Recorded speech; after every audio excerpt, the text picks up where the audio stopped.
最少咧要有一半植物嘅份量，你擠咗落去，咁然後咧你就倒滿伏特加，倒滿佢，倒落去啦咁樣，咁然後咧你就係扭實個樽，擺喺佢係一啲係嗰啲叫咩？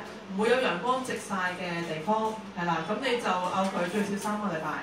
咁我呢個就會變咗做我哋嘅全取㗎啦。咁你跟住之後咧，你可以隔咗渣，咁然後咧你就可以將呢個全取液咧，你加落水嗰度，你可以做花水啦，或者做炆水啊等等啊，任何嘢都係可以嘅。好，唔該你。嚇？如果你做炆水，其實係有唔同嘅配方嘅。咁今日我就揾一啲，即係揾咗呢個材料咧，其實係喺你哋比較生活容易接觸到嘅。所以我會揀咗玫瑰花啦，我揀茉莉花啦，薰衣草啦、薄荷葉啦、迷迭香啦，同埋檸檬皮，係啦。呢個係咪6樣？1、2、3、4、5、6，係啦，6樣，啱啱有個補充。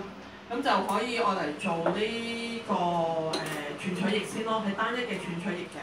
咁你哋整完呢個之後咧，我就會教你哋點樣用蘋果醋咧去做呢個驅蚊水，係啦，唔需要用精華油嘅驅蚊水啦咁樣。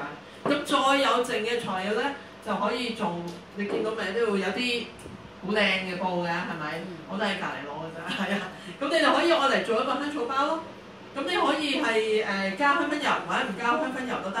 係啦，咁就可以掛喺個袋啊，或者俾小朋友屋企如果有 BB 仔啊，帶佢出街啊，咁你可以做一個香囊啦，掛喺架 BB 車嗰度啊，咁有啲味啊，亦都可以驅蚊咁樣啦。做完一樣埋一樣，咁我需要係4個人一組，